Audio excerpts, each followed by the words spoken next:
Visual, Visuken, Barinaga, Barabarinaga, Alawarinaga, Waraforinaga, Erinaga, Ejinaga, Aladalchinaga, Alakurminaga, Alawarinaga, Lord Nagaya, Kawakinaga, Nugu, Ulanaga, Ulebulanaga, Wakirobe Aladambaragu, Lendo Mergede Okolegu, Naga Wakinugu, Lord Nagaya, Katisaule Nagaya, Tisaule Naga, Elemagadi Naga, Tisa Nagaya Paniga, Nageni Olega, Mijai, Kara Mijai, Tana Mijai,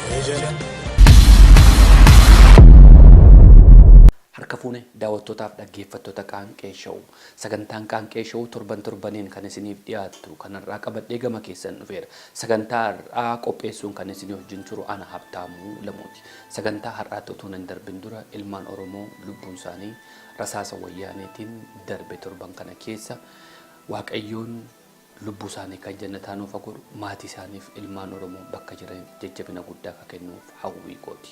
Waanan godhin beeku ilmoona dagaatti maaliif na dagatte dhalli kiyya warri gaduukaati maqaan jijjiirti.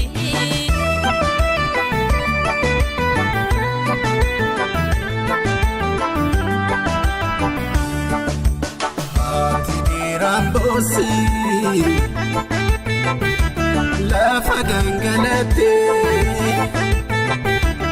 otu sinjirtani mansama majete Oromiyan imbosi la fagangalate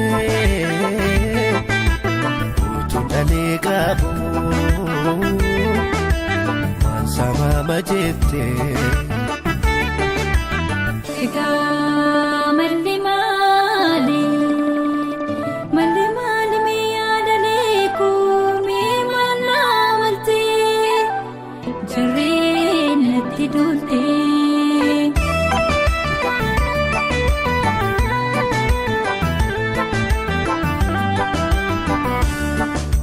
Hayyo ku buntuko Nafkeni galako Utu dirrijirtu Insamamtu atiko Imboina yoko Ado si warana Episina ergi Yosanirra ana Naede bote wana nyadus nabe kan duftutu jale isan keessa darbe otu lubbuun jiru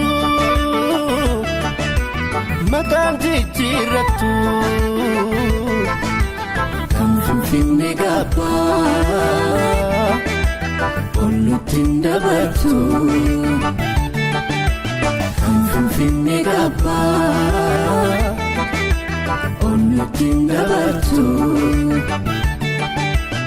Egaa sagantaa guyyaa har'aa keessatti keessummaan isiniif qaba. Keessummaan koo har'aa haala yeroo irratti kan waliin mari'annu ogeessa seeraati. Dr. Biraana Masqal Sanyiiti.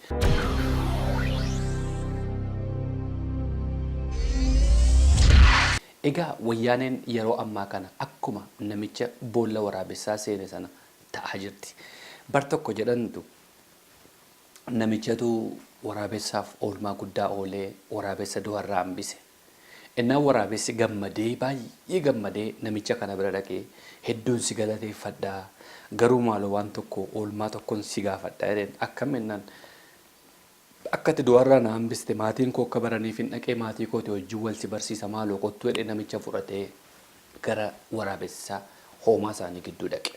Hoomaa kana gidduu dhaqeetu ilaa wal baraa namichi kun oolmaa guddaa naa oolee lubbuu koo du'arraa na hambisee naman akkaan jaalladhu nama naaf oolmaa guddaa oolee jedheetu waraabessoota gidduu fudhatee dhaqe namicha kana. Innaan tokko isaan keessaa amuummata. Innaan galagalanii gaafa laalanii namuummata. Maal taatee innaan waan ante booddeen sitti maayleen ennaan namichi kee kun oolmaa guddaa si oole miti jedhen eeyyee oolmaa guddaa lubbuu koo du'arraa hambisennaan ana nuufis gaa oolmaa ooluu qabaa jedhen akkam maal jechuu barbaadennaan utuu inni jiruun ani agabuu du'aaree kanaaf lubbuu koo du'arraa hambisuu qaba nyaachuun qabaa jedhen nami waraabessi inni sun rifatee maal akkamitti akka goota nama lubbuu koo du'arraa na hambise miti akkamitti akka gootannaan waan akkasiin jiru utuu inni jiruun du'aaree gagam godhaniitu qurxum godhanii namicha kana nyaatan innaan waraabessi inni suni nyaatanii jira keenya jennaan maaloogaa mataadhuma seenaa hambisaati fudhee dhaqee maatii isaattiin boosisaa mataadhuma illee naa dhiisaa jedheen waraabessoliin mataas nimne mataas qurxumsanii nyaatanii fixan waraabessichi maali jira keenya mataadhuma seellee naa hambisaan jenne dhaqee maatii isaattiin boosisaa jennaan ate mataan kee iyyuu mataan qabdu ittiin jedhan maal jechuu barbaaddan jennaan namichi mataan qabu jedhan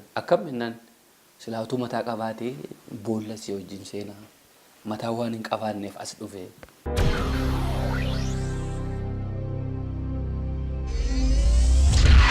daawwattootaaf dhaggeeffattoota qaanqee showuu sagantaa guyyaa har'aaf qabutu tun hin ce'in dura muuziqaa guyyaa lamman kana keessa baate muuziqaa sagalee kiiloleen jechoota isaa walaloon isaa kan namatti toltu muuziqaa sa'aadin sana feeraa muuziqaa sa'aadin turtii gaarii sana booda keessummaa koo Dr. Birhaana Masqal Sanyiittiin isin deebisa. Fayyaataa sagantaa qaanqee showuu toora feesbuukii akkasumas yuutuubiidhaan isiniif darbuu waliif daddabarsuu hin dagatina.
Garaan koo mamma daawee garaan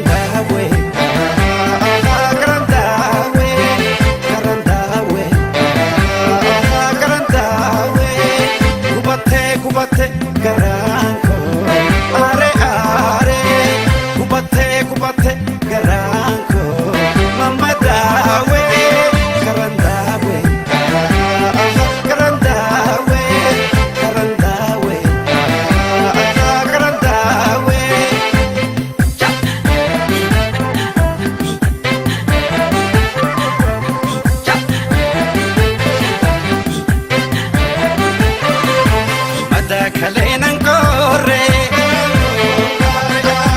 matukte finna kahta wammeka walilakte olla walinna bafta sabbata mudisi gode ofatate nadita yadele garangabu masumina sorata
Amerika magala Washington DC keessatti kan argaman Dr. Birhaana Masqal Sanyiiti. Dr. Birhaana Masqal Sanyii haala yeroo ammaa qabsoo biyya keenya keessatti gaggeeffamaa jirutti marii gabaabduu waliin goona. Dr. Birhaana Masqal afeerra kan keeshoo si godhu simattee bakka kanatti argamuu keetti guddoon si galateeffadha bakka nagaan nuuf. Galatame anas na afeeru keetin Obbo Habtaamu waa'ee uummata keenyaa waa'ee amma jiru akka mari'annuuf waan na afeerteef galatoomi. Hayyee Dr. Egaa siin uummata Oromoo wajjin waliin si barsiisuun ni ulfaata. Namni haala biyya keessatti deemaa jiru quba qabuu fi miidiyaa hordofu hundi namni si wallaale waan jiru natti hin fakkaatu. Kanaaf wal si barsiisuun yeroo ammaatti nan barbaachisu. Haala yeroo ammaa biyya keenya qabsoo biyya keenya keessatti deemaa jiru irratti mari'anna. Oromoon qabsoon keenya waggoota hedduudhaaf kan deemaa ture waggoota sadan arfan kana asitti shaffisaan baay'ee deemaa jira. Atis illee yaada adda addaa kennachaa jirta sooshaal miidiyaa irratti afaan Oromoo, afaan Amaariffaa, afaan Ingiliffaatiinis baay'ee irratti hirmaachaa jirti. Qabsoo kana keessatti mee akka Oromootti akka biyyattiitti maal arganne maal keessa jirra? Eessatti immoo deemaa jirra waan jedhu irratti mari'anna. Galatoomi duraan dursee gaafii bu'uuraa kaaftee garuu iyyuu duraan dursee uummata keenya nama biyyatti du'aa jiru keessattuu naannoo Ambootitti naannoo Ilubaaborittis akkanumatti immoo iyyuu gara Salaalee kanattis uummata baay'ee du'ee uummata du'aa jiruuf uummata ajjeefamaa jiruuf warra ijoolleen jalaa duuteef abbaan jalaa du'eef obboleessi jalaa du'eef uummata keenya bakka jirutti naannoo Sumaaleetiif buqqa'ee too achitti du'aa jirus hundaafuyyuu gadda nuti dhagamaa jiru bakka jiranitti Waaqayyo akkasin jabeessuun kadhadhaa. Nuti faana jirraa gadda kanaa fi rakkina kana wal faana keessa darbaa jirra. Hundi keenya kana hubannee raawwannee han qabeenya qabu qabeenyaan han beekumsa qabu beekumsaan han mana qabu manaan hundi keenya akka nu mijaa'etti bakka jirrutti wal faana dhaabbannee bakka yeroo jajjabeessu wakka aaruu nurra jiru kana nurra jira jechuun barbaada. Kanatti aansitee raawwadheetoo gaafitti hin ce'a jechuudha. I think namni keenya asirratti hundi keenya bakka jirrutti wal hubanneetoo wallaallee wal qabannee keessatti deemuu nurra jiru gaafii kana sirriitti hubachuun murteessadha jechuudha. Kanaafiyyuu warri nu dhaggeeffatu hunduuyyuu dubbii kana akka gizee baay'ee of gaafatanii jiranii abdadhaa. Warri haga ammaa ammoo kan of hin gaafannes dubbiin kana sirriitti of gaafachuun irra jira. Eessaa kaanetti maal keessa jirra maal arganne haga har'aan jedhu kuni sirrumatti lafa kaawwamuu sarra jira. Uummanni Oromoo qabsoon isaa tokkoffaa qabsoo eenyummaati. Qabsoo eenyummaati. Eenyummaan isaa, afaan isaa, aadaan isaa, biyyi isaa isaaf akka kabajamu, akka beekamu, akka bakkee argatu. Sadarkaa biyya sanii keessattis ta'ee sadarkaa addunyaa keessatti beekumsaa fi recognition san acceptance san argachuudha jechuudha. Yoo kana gaggeessinu maalinni biyya san keessatti rakkinni guddaan uummanni keenya akka qabsootitti galmaa'ee itti qabsaa'ee ture ammas immoo yoo itti fufaatoo jiru uummata Oromoo akka uummataatitti biyya Oromoo akka biyyaatitti qabeenya Oromoo akka qabeenyaatitti afaan Oromoo akka afaan isaatitti kabajaa fi bakkee biyya san keessatti dhabuurraa hanka'e rakkinni uummata keenya irratti uumamaa jiru waan jiruufi rakkina san diiguudhaaf jechuudha. Olaantummaa saba ta'anituyyuu bara baraan biyya san keessatti of mirkaneessuudhaaf tattaaffii godha. Uummanni keenyas immoo tattaaffii san diiguudhaaf jechuudha. Kana yoo diigu akkamitti eessan ga'uudhaaf olaantummaa sabaa takkaa kaan irratti qabu. Olaantummaan namni tokko nama kaan irratti qabu diigee biyya walqixxummaan keessatti jiraate. Uummanni hunduuyyuu, afaan hunduuyyuu, aadaan hunduuyyuu walqixxummaadhaan keessatti jiraatu ijaaruudhaaf jechuudha. Uummanni Oromoo hanti qabsaa'aa ture. Kanarratti uummanni Oromoo afaan isaa haga barbaannus ta'uu baatu kabachiifatee jira. Beekumsaan namni hunduuyyuu Oromoo akka uummanni Oromoo akka jiru duraan hin jiran uummata jedhamaa ture waan ta'eef uummanni Oromoo akka jiru jiraachuu duwwaa odoo hin ta'in biyya san keessatti uummata hangafa biyya sanii akka ta'e qabsoon waggaa baay'eedhaaf godhame keessumattuu immoo waggaa 3 darbaniif kan godhame yaada kana lafa kaayee jira jechuudha.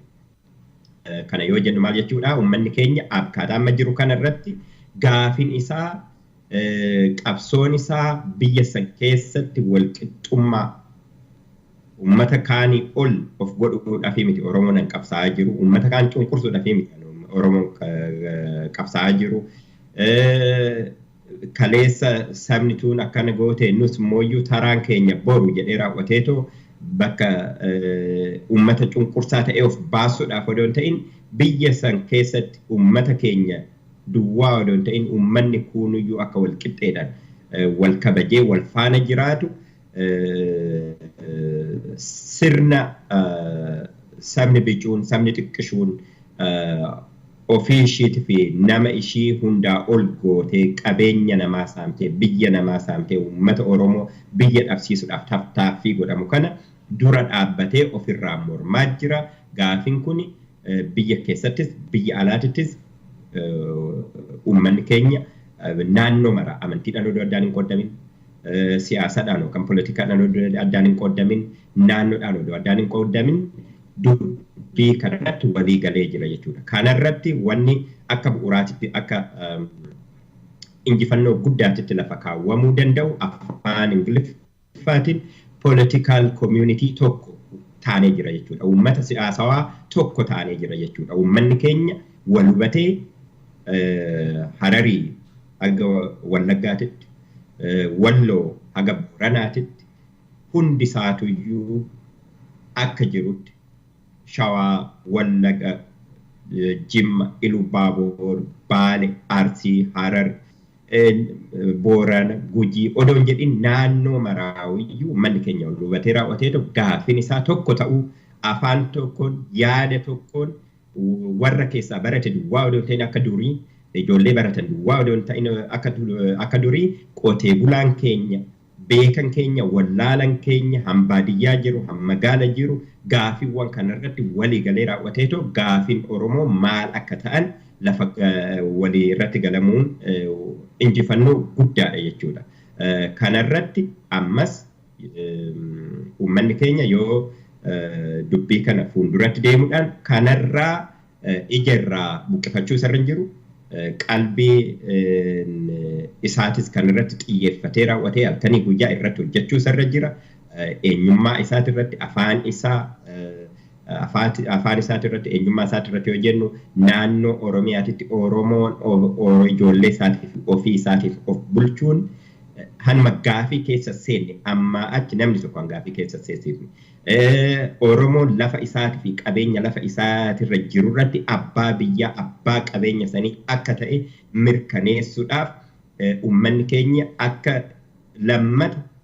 lammata biyya san keessatti namni tokko Oromiyaan biyya saamichaa biyya hunduuyyuu keessa seentee saamtee uummanni keenya hiyyoommatee hannu saamtu duroomtu odoo hin ta'in han uummanni Oromoo irratti duroomu irratti dagaagu akka ta'u goosisuudhaaf hojjechuun ammas qabsoo kanarraa odoo ijarraan buqqifatin itti fufanii deemudha. Afaan Oromoo naannoo Oromiyaatitti duwwaa odoo hin ta'in naannoo Itoophiyaatitti biyya Itoophiyaa keessatti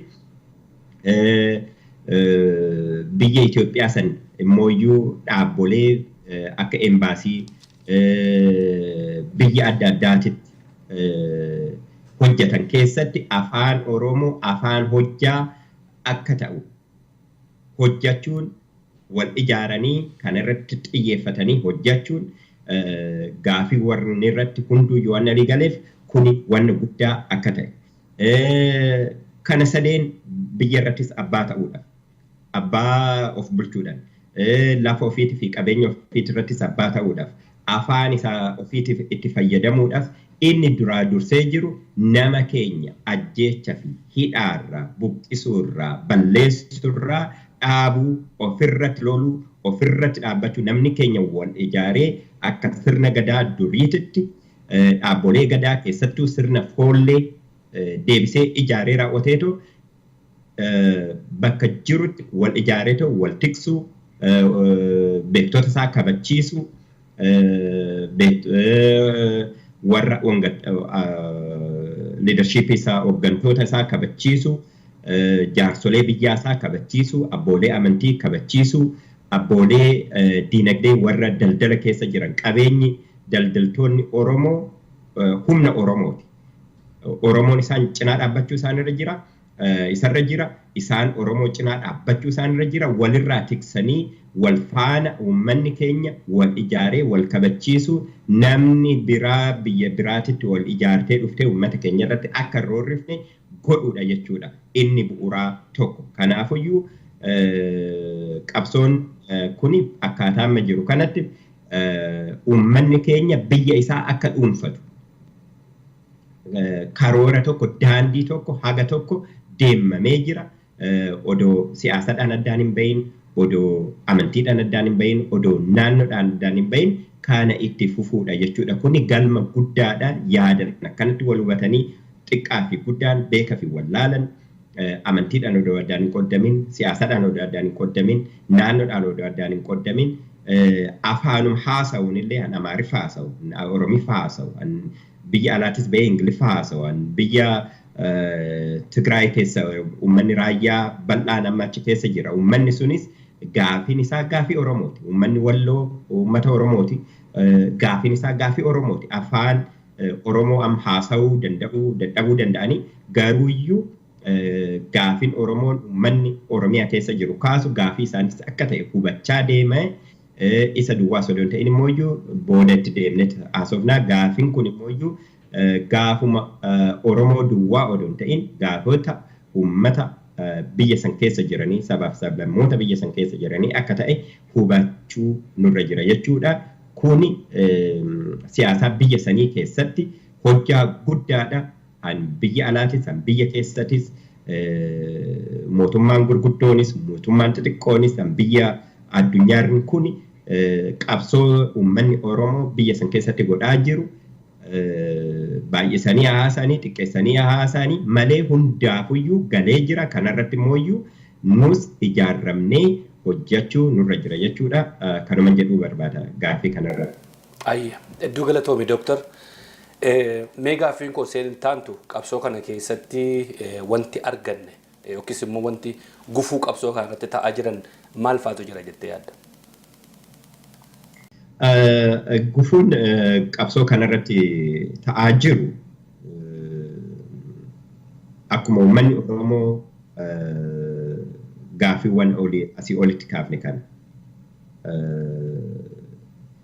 harkaan gaate jennu kana akka inni harkaa gaate akka inni harkaan turre akka mootummaatti kan hojjechaa jiran hin jiran. Akka uummanni Oromoo galma kana hin geenye. Uummanni Oromoo abbaa aangoo akka hin taane godhuudhaaf warri hojjetan hin jiran. Kuni gafuu guddaadha. Gufuu tokko. Gufuun inni lammataa uummanni Oromoo bal'inaan akkan irra naan jedhetti walaa hubatu malee, walaa beeku malee, gaafii tokko waliin mirmatee haa kaasu malee ijaarsi hanqina guddaatu jira. Warri beekan akka nuyi kunuyyuu gadi baanetoo dhaabni ijaarree uummata kana ittiin tajaajilaa jiru hin jiru, liidarshiipiin kennamaa hin jiru, bicubucuudhaan adda addaan yaan adda addaa uummata keenya keessa seenee akka uummanni keenya dubbiiwwan ijoo gurguddoo kanarraa ija buqqifatee waan xixiqqishuu irratti namni keenya raakamu akka namni keenya biizii ta'u wanni godhaa jiru hin jiru jechuudha. Kana yoo jennu gufuu nutti ta'aa jiru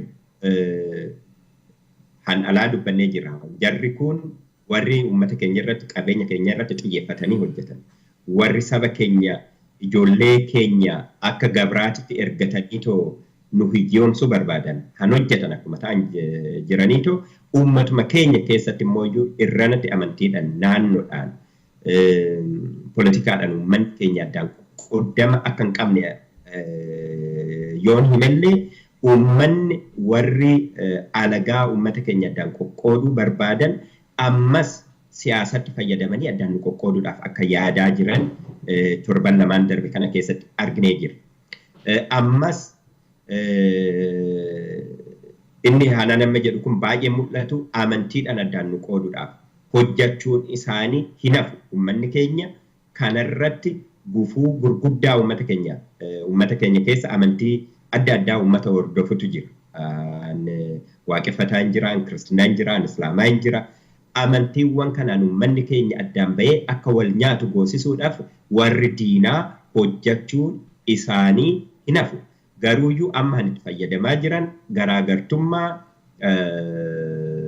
uummata keenyatti gufuudhaaf godhanii itti fayyadamaa jiran dhaabbileen lamaan uummata keenya diigaa jiran amma wal nyaachisuudhaaf tattaaffii godhaa jiran. Waggaa 27 kanas kanarratti namni keenya hubannoo guddaa akka argate nan amana. Tokkoffaan akkuma yoo hantuuta waxmadiidhaan qabuudhaaf yaadan yookaan shiroo yookaan waan urgaa'u tokko hantuunni feetu waxmadii sanirra godhanii raawwatanii ta'u hantuunni achi dhaqxee ta'u yoo nyaachuudhaaf jette akka qabamtu godhan sani uummanni keenya qabsoo uummata Oromoo asii olitti kaafne kana keessatti namni baay'een keessatti du'e. Namni baay'een goota baay'een keessatti dhabe. Nama gurguddaa baay'ee nama qabeenya gurguddaa qabu baay'een keessatti dhabe. Ijoolleen baay'een amma kan mana hidhaa jiran harki 99 uummanni Oromoo gara 100,000 mana hidhaa jiru ammuma kana. Kun hundi mana hidhaa jiruun tokko dhaaba ABO jedhamu adda bilisummaa Oromoo jedhamu kanaan maqaa kanaa fi faajjii dhaaba kanaatiin yoo deemne nama kana hidhuu hin dandeenya, uummata kana jaanjessuu hin dandeenya jedhanii raawwataniis ammas bal'inaan warri diinaa of ijaaranii basaastota akka waan dhaabni adda bilisummaa Oromoo yookaan immoo faajjiin adda bilisummaa Oromoo namni keenya baay'een irratti du'e san isa jala qabaatoo isa jala warrumte amma poolisiin Oromiyaa hanqabeetoo Shawaa keessatti, Wallagga keessatti, Iluu Baaboor keessatti, Arsii keessatti, even Harar keessatti hanqabaman saboolee adda addaa kan Oromoo ta'in afaan Oromoon dubbanne faajjii dhaaba kanaa maqaa dhaaba kanaatiin uummata keenya keessa seenanii raawwatanii diiguudhaaf kan hojjechaa jiranitu jira jechuudha. Dhaaba kanarratti dhaaba kana akka jirutti infiltreetii ta'ee amma han jiru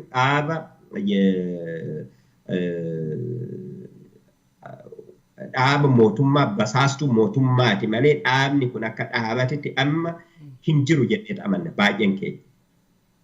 Dhaabni kun hin jiru Oromoon kana beekee keessattuu biyya keessa jiru kana beekee raawwateetu gufuu guddaa kanarraa of tiksuu irra jira jechuudha. Dhaabni adda bilisummaa dur 1991dhaan beekamu warri dhaaba san deeggaran yoo jiraatan gaafiiwwan asii olitti ani kaase kun afaan Oromoo poolitikaan qaba. OFC keessan dhaabni Dr. Mararaa afaan Oromoo taasisaa. ABO'n maqaa ABO saniif warri hin jirre jedhan yoo jiraatan afaan Oromoo irratti namni addaan wal dhabuu isarra jiru. Warri OPDO keessa jiran afaan Oromoo irratti addaan wal dhabuu isarra jiru. Garuu diinni akka waan kanarratti wal dhabuu qabnuutitti dhiyeessuu danda'a. Dhiyeessuus mala san godhanii isa godhaa jiran. Lafti Oromoo afaan qaba. Poolitikaan qabu. Yoo lafti Oromoo yoo biyyi Oromoo jiraanne siyaasan Oromoo jiraata. Amma falmiin jiru akka biyyaatitti akka uummataatti jiraachuu wanna ta'eef namni keenya isarratti xiyyeeffatee dubbii siyaasadhaan addaan qoqqooduudhaaf deeman kana of keessaa buqqisuu isarra jira jechuudha. Gufuun isaan lammataan siyaasaa keessatti itti fayyadamaa jiran warra OPDO dur waggaa 27 darbe kana warra Hohaat kan TPLFidhaaf ergamaa turan.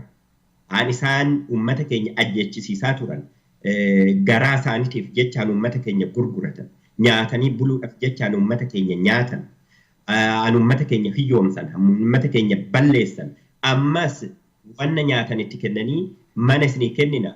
Aangoo isinii kennina jedhanii jara san keessa erga keessattuu mootummaa naannoo Oromiyaa hooggansa obbo Lammaa Magarsaatiin eegganamu erga bakkee qabatee booda warri isaaniif ergamtu tuni bakkee dhabaa wanna jirtuuf warri diina keenya ammas jara tanatti fayyadamaa wanna jiruuf uummanni keenya hubannoo kan argatee jara tana lamaanin warra OPDO keessaa ba'anii too nyaattiyyee fi ergamtuu gandaa ta'anii ta'an uummata keenya balleessaa jiras har'as qabsoo kana duubatti oofuudhaaf diinni ani itti fayyadamaa jiru jara kana lamaani jechuudha.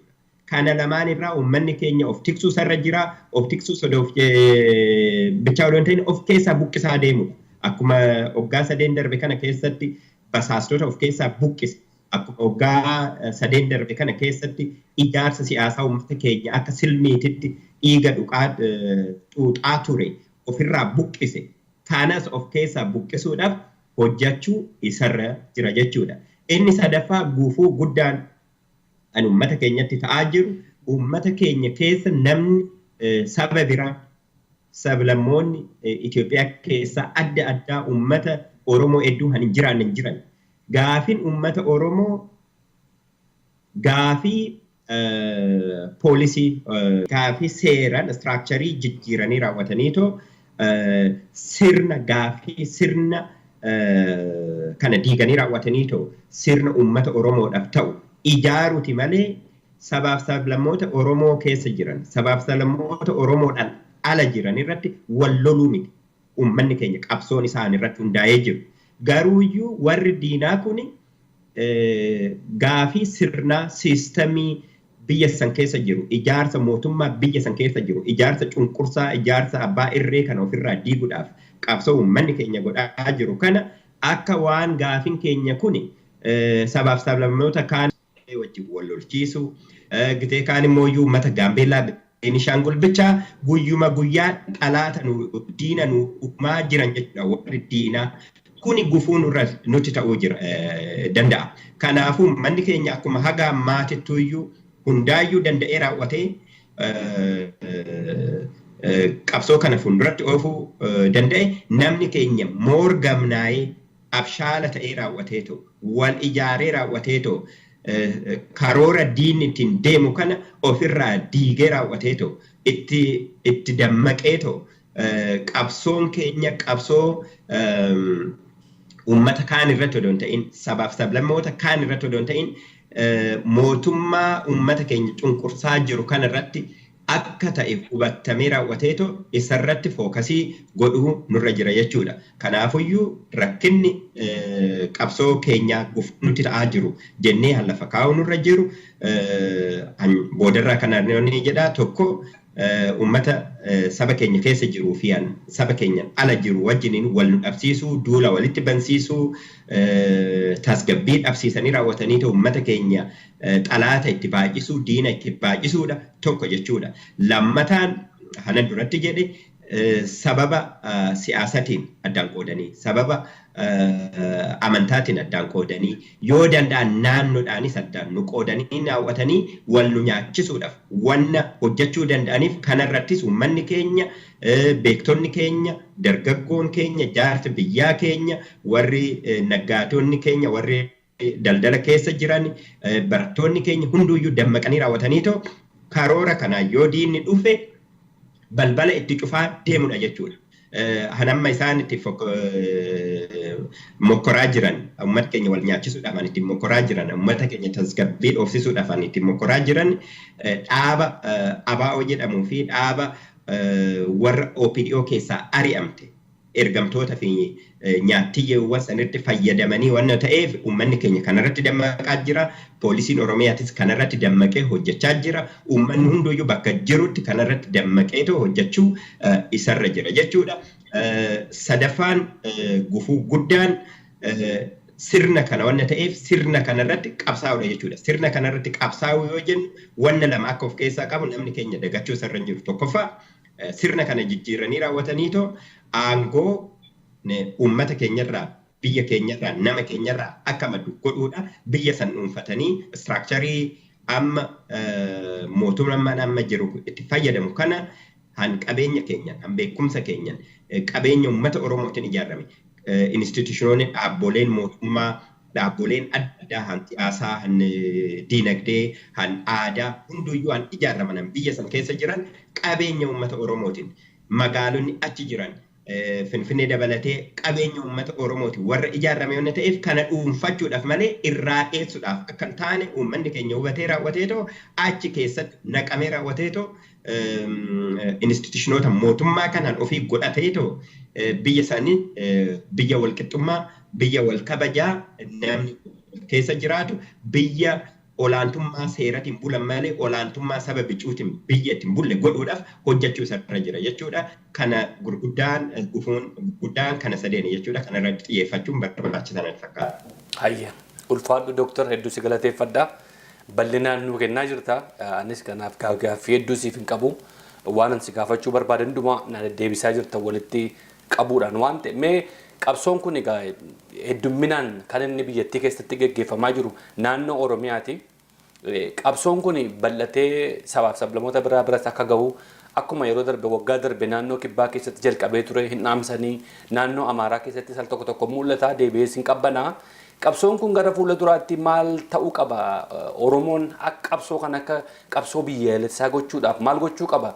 Maaltu irraa eegama? Uummata Oromoo irraas sabaaf sablammoota biyyattii keessa jiran irraas rakkoon akkuma sila jettee rakkoo tarsiimoo sana fuudhanii rakkina sabaaf sablammootaa fakkeessuudhaan uummata Oromoo, uummata Somaalee, uummata Amaaraa akkasumas uummata naannoo kibbaa keessatti argaman akka Burjii fa'aati hojii walitti bubuusuun kun mul'achaa jira.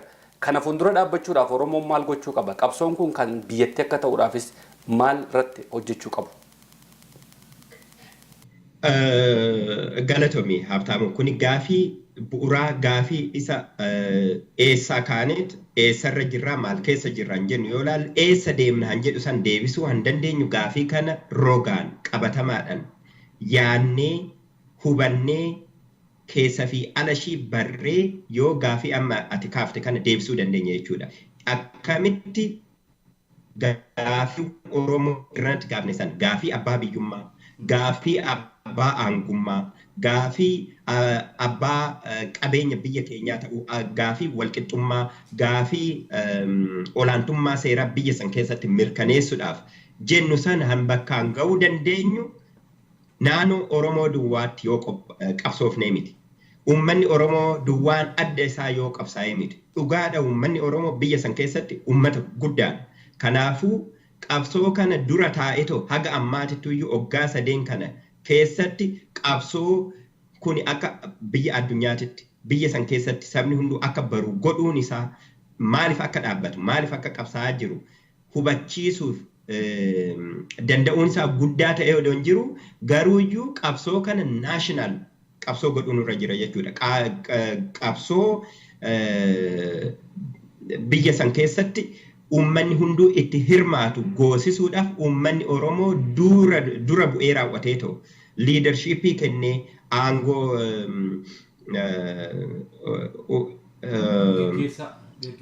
gaggeessee jechuudha. Gaggeessaa ta'ee liidarshiippii isirratti kennee raawwatee ta'u ammaraarfattu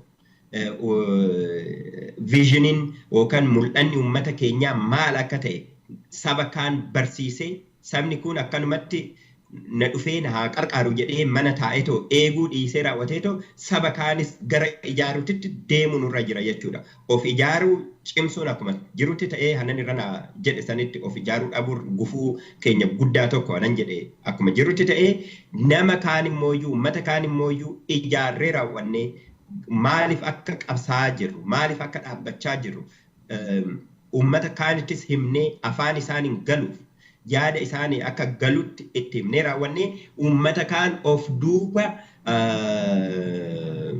hiriirsinee raawwannee too qabsoon kun qabsoo biyyoolessaa qabsoon guutumuu Itoophiyaati irratti gaggeeffamu akka ta'u godhuun irra jira jechuudha. Kana godhuudhaaf dirqama lamatu jira.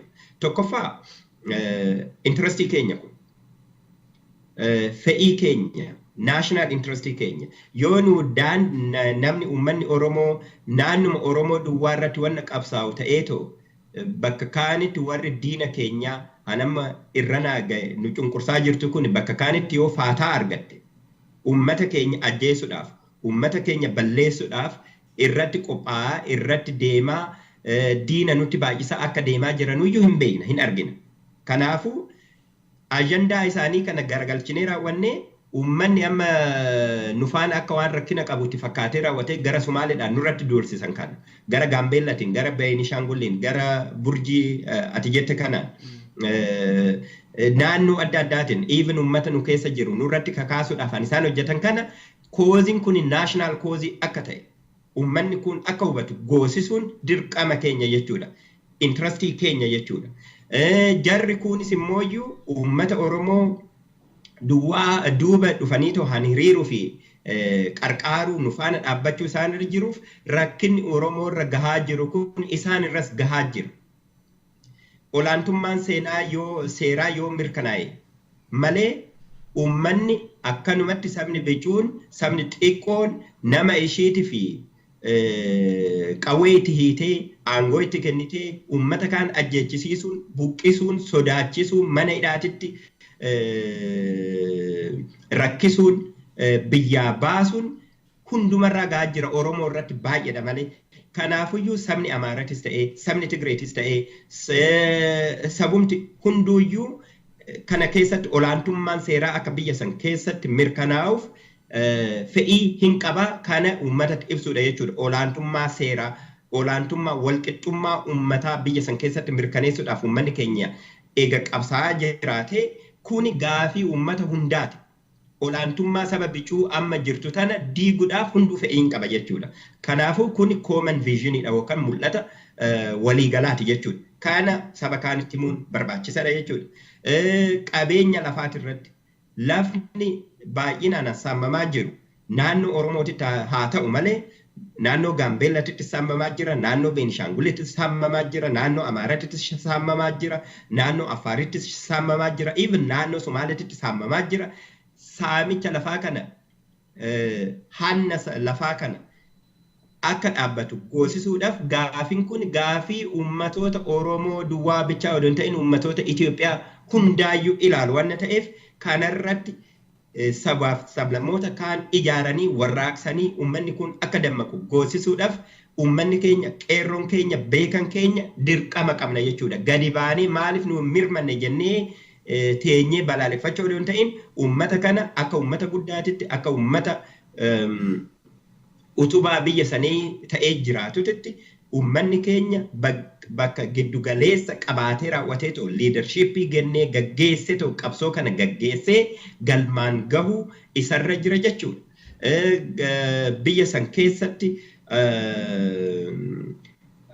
akka uummataatitti ummanni kun wal kabajee wal qixxummaan akka jiraatu sirna dimokiraasii sirna aangoon uummatarraa akka maddu goosisuudhaaf qabsoon uummanni Oromoo gaggeessu mul'anni uummanni Oromoo akka mul'ataatti fayyadamee deemu kun hanuma hundaati jechuudha.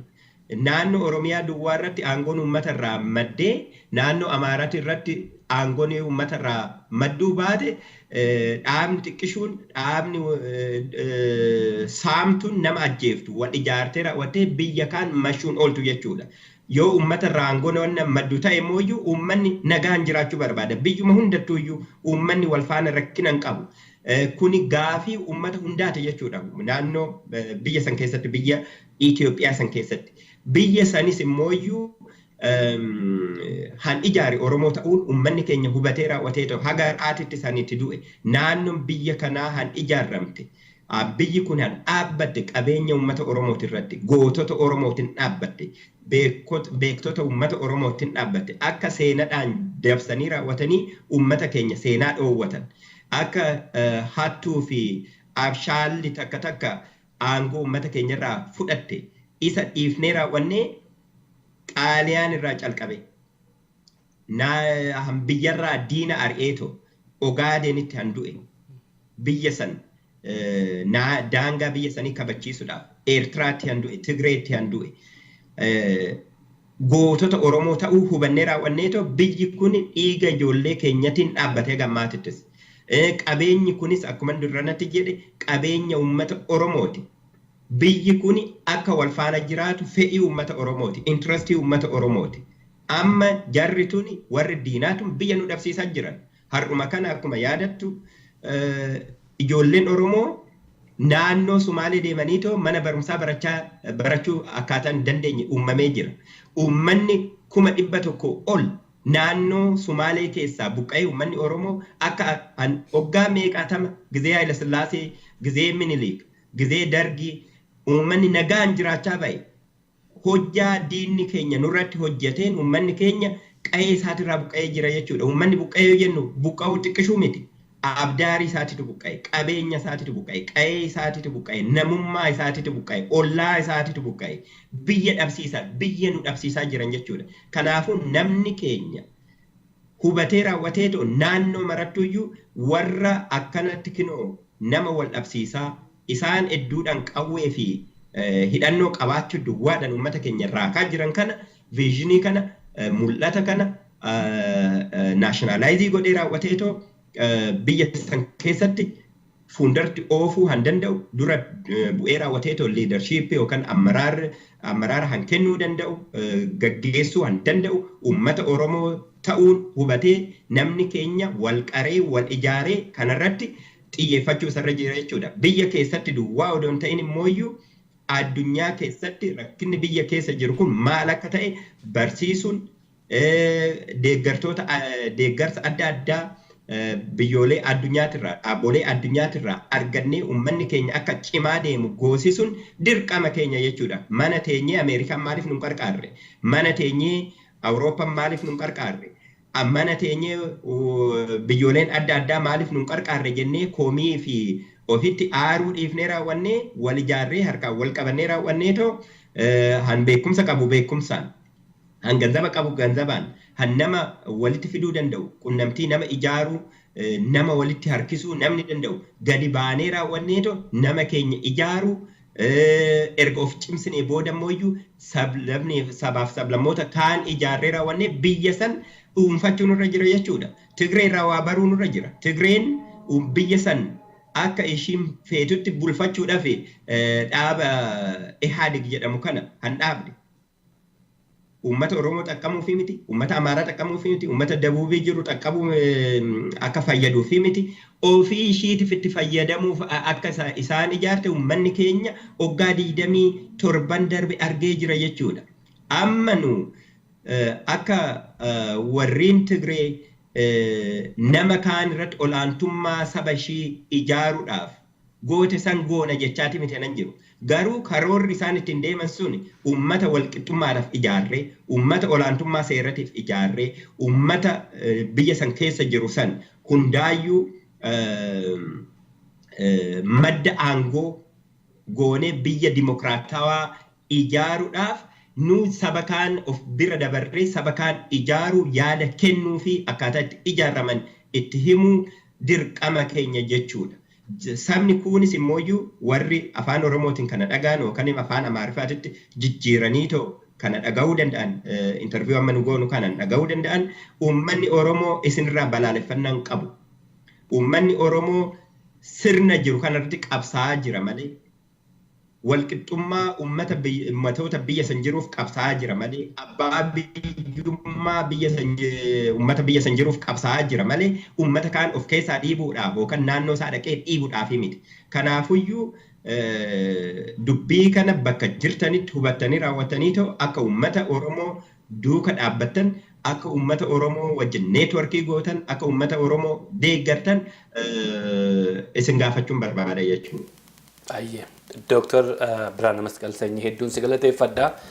Sagantaa guyyaa har'aaf qabnu gara goolabuu jala ga'een jira. Amma gaaffii seedhumaa tokkoon siif qaba. Achumarraanis immoo ergaa uummata Oromootiif qabdus achumaan hin dabarfatta. Egaa haasaa hammoonaa haasofne keessatti si kanaan duras dhageenya turre keessatti biyyattii keessatti olaantummaan seeraa yoo kabajame kan bu'aa guddaa irraa argatu Oromoodha.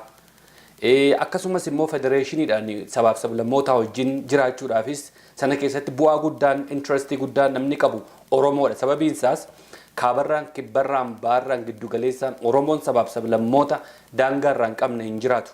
Haa ta'u garuu Oromoonni hedduun yeroo maqaan Itoophiyaa kun kaafamu kan rifatan nan qaamni isaanii kan suukannaa'utu jira.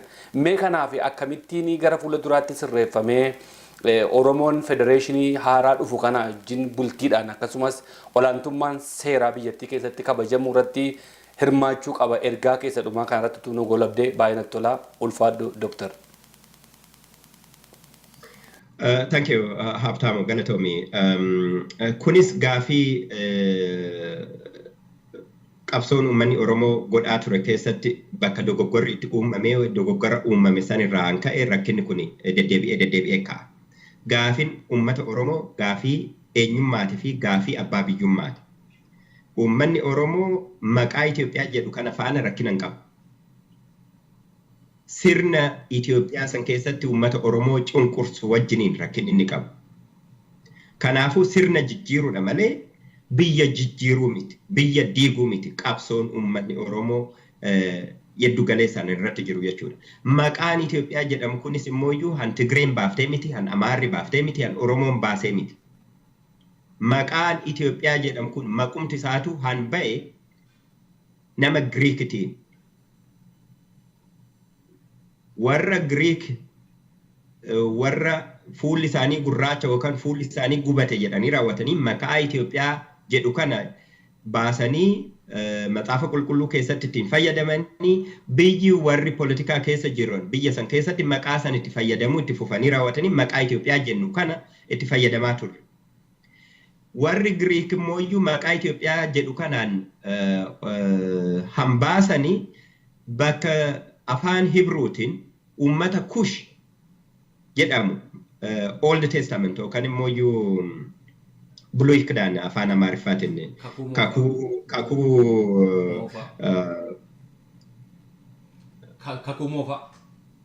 kakuu moofaa jiru keessatti Kush jedhamee ammas waa'ee maxaafa qulqulluutiin haasaa jira.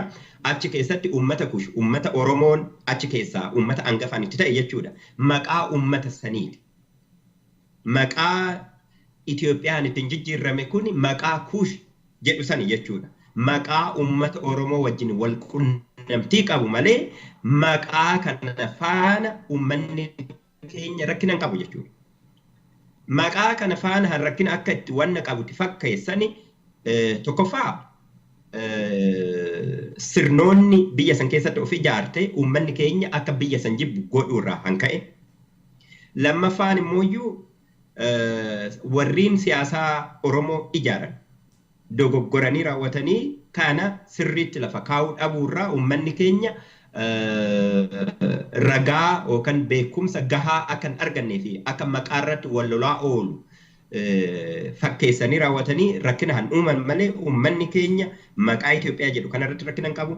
Maqaa uummata isaa wajjin qunnamtii qabu yoo ta'eetoo yoo barbaachise gaafa aangoon nu harkatti deebi'e maqaa Itoophiyaa jedhu kana maqaa Kush jedhutti deebisuu hin dandeenya. Uummannoonni biyya san keessa jiran bal'inaan hundi isaaniitu jechuu hin danda'ama. Uummata Kush bal'inaan jechuudha.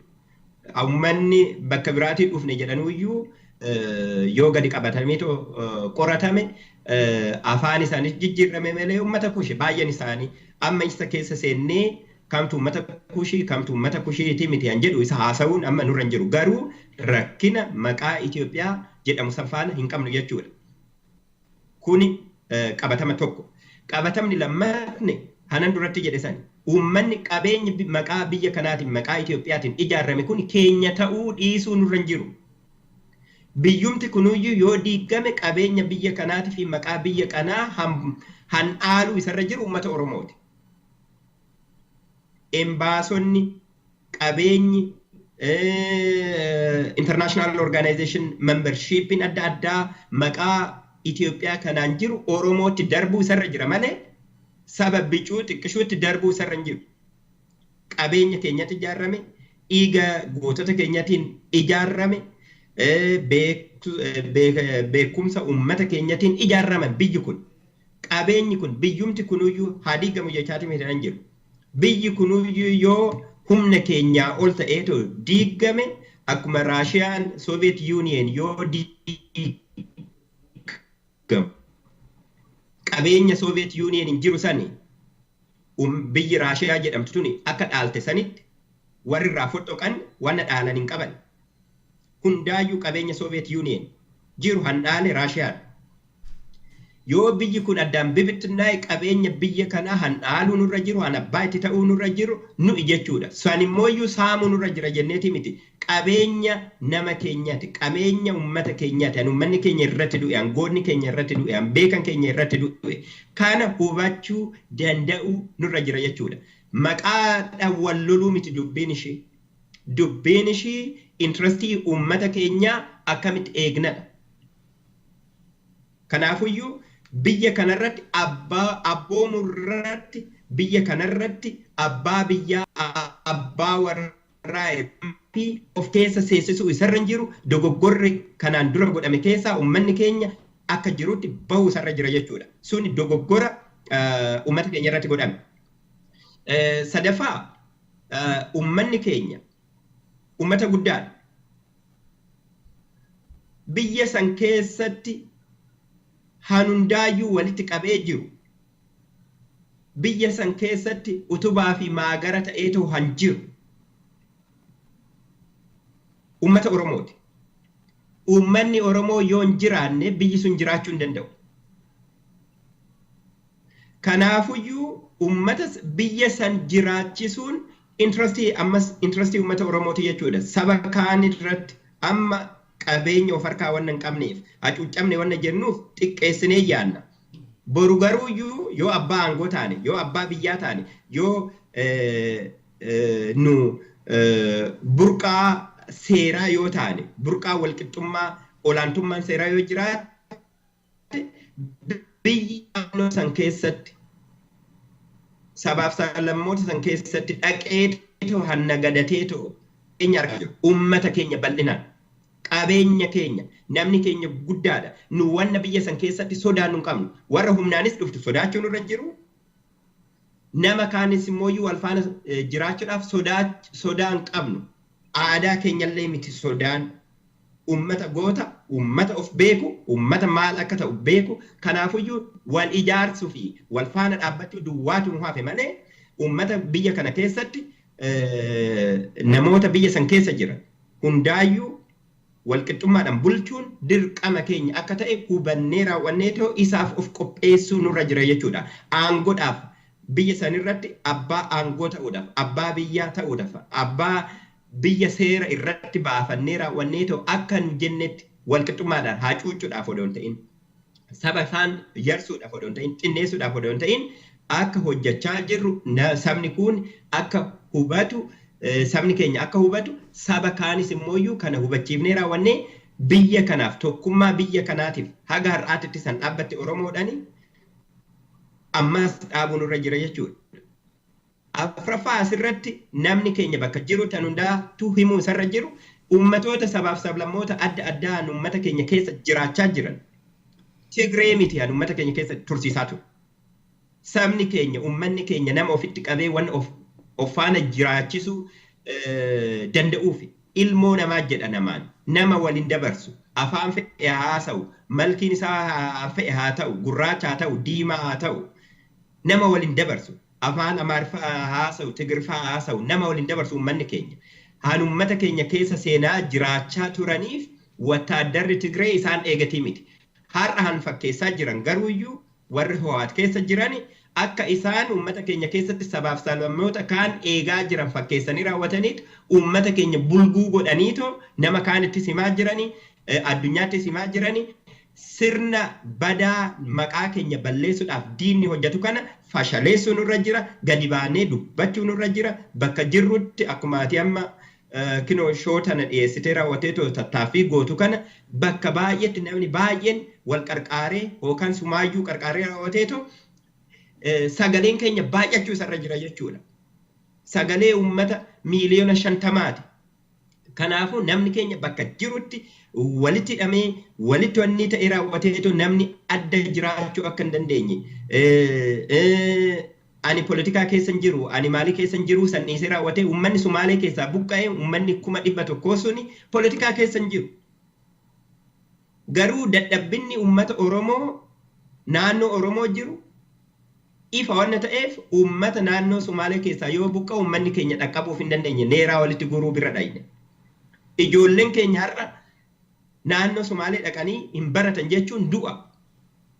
Biyya Ogaaden keessatti wataaddarri Oromoo meeqa kaleessaan du'e odoo jiru har'a ijoolleen keenya lafa san irratti hin baratan. Irraa buqqanii raawwataniit biyya nu dhabsiisaa jirti jechuudha. Kana ummanni keenya bakka jirutti ani politikaa keessa hin jiru, ani daldala keessa hin jiru, ani maalii keessa hin jiru, ani maalii keessa hin jiru jedheetoo wal sobuu dhiisee raawwateetoo. Ani dhaaba siyaasaa kana keessa hin jiru, ani dhaaba siyaasaa san keessa hin jiru jedhee wal sobuu dhiisee raawwateetoo. Oromoo amma homaa siyaasaan qabu. Siyaasumti irratti nu wal dhabnu hin jiru. Oromoo tokko yoo mamate wanni inni irraa argatu hin jiru. Wanna dhabu malee. Kanaafuu han walitti nu fidu malee han addaan nu baasu hin jiru. Rakkinni nurra gahaa jiru. Mul'anni immoo nu hundi keenyaaf boruuf qabnu hunda keenyaa tokko godhee raawwatee ta'uuf akka kanniisatitti wal faana akka duullu nu goosisa malee addaan qoqqoodamnii fi wal sobuun walitti fakkeessuun walitti kijibuun aadaa keenyas miti. Anummanni Oromoo barbaadus miti. Kanaafuyyuu kanarratti namni keenya sirriitti xiyyeeffatee of baree beekee hojjechuu isarra jira. Keessattuu warri biyya alaa jiranis biyya keessa jiranis kanarratti riilii sirriitti hubatamee raawwataniitoo dubbiin kun karoora qabaachuu isarra jira. Kanuman jechuu barbaada. Hayyee Dooktor hedduu galatoomii egaa warra abbaa seeraa kana hedduu qabuun nama rakkisa. Yeroodhaan hojjettu wanta ta'eef guyyaa biraa immoo sagantaa biraatiin walitti deebinaa gaaffii deebii har'a waliin goone ibsa bal'aa nuu laatteef horii bule hedduu jiraadhu ulfaadhu. Dhumarratti garuu egaa akkuman keessummoota koo warra kaan afeeru sirbaan xumurraa mee sirba numa dhaggeeffattee numa adda addaa Oromoo ta'e namni muuziqaan bineensiyyuu hin jaallata. Kamiin si afeerame sirbaan si gooloobaa egaa ulfaadhuun si jedha.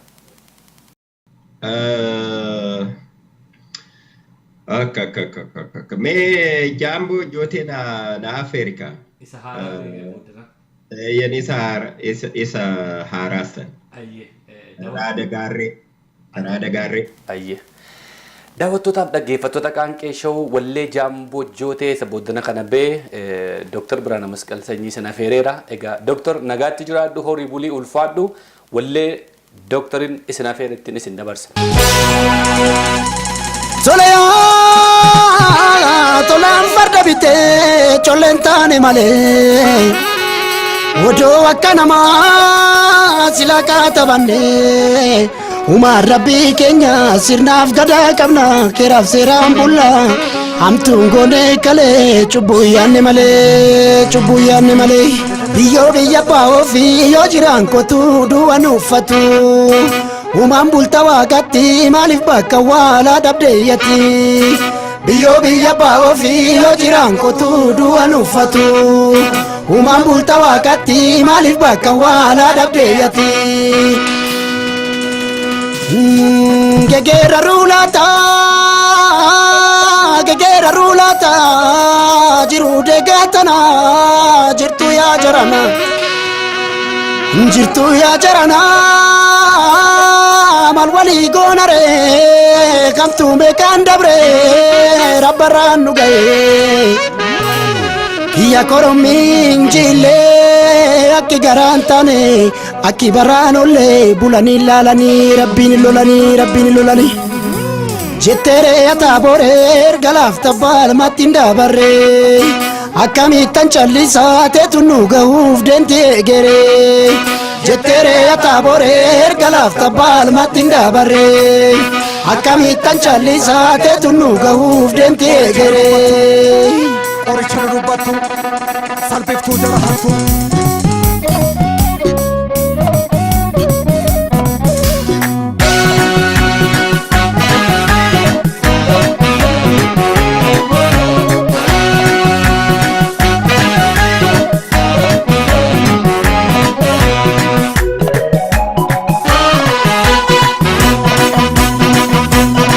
Ya walala walalitu tibasi ya dembaritu Ya walala walalitu tibasi ya dembaritu Ya walala walalitu tibasi ya dembaritu Ya walala walalitu tibasi ya dembaritu Ya rada garre masentu gana nabduri manfutu Yokan nalte sanyintatu Yokan kote gumbingutu Ya rada tirada garre Yokan lefon jane marre Ya walala walalitu tibasi ya dembaritu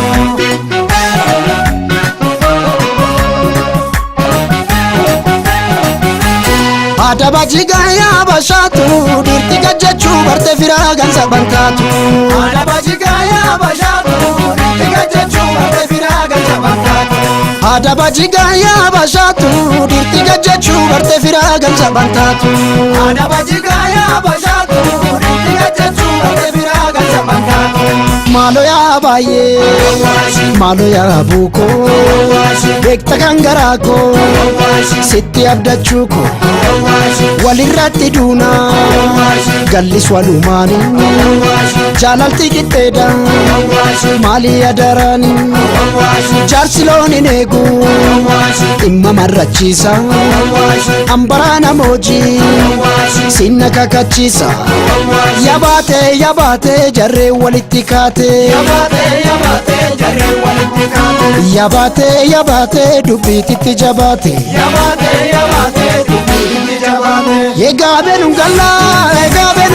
Benungala Naningaltu sinangal Muchayo gal mishagar Yadi gal mishagari Tiyadamme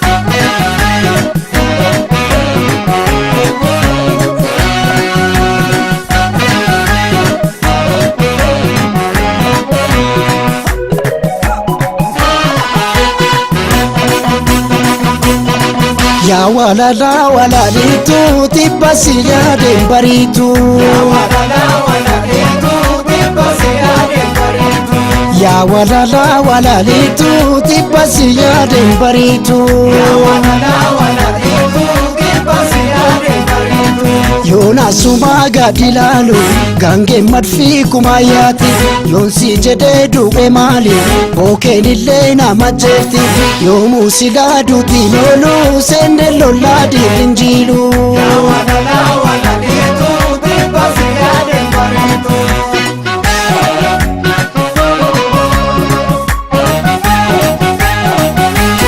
Adawasane ya mulatu daksisi sanyi kinya sila baranambatu Adawasane ya mulatu daksisi sanyi kinya sila baranambatu Adawasane ya mulatu daksisi sanyi kinya sila baranambatu Adawasane ya mulatu daksisi sanyi kinya sila baranambatu Amma ya marito Malo yaa marito kee galli fagaate nattis qorrammaate Kottu baale buuna kaamiyooni daani beenu shaggar baana kaamiyooni daani nu waddaan hin baanu salphuma dubbiini jarri maal odeessa raadiyooni daani yaa caalii dubbii tanatti ilaali yaa suutee sanyii qallaba goote egaa benungalla nanin galtuu sinangal mucayyoo galmi shaggar yaadii galmi shaggarii tiyyadan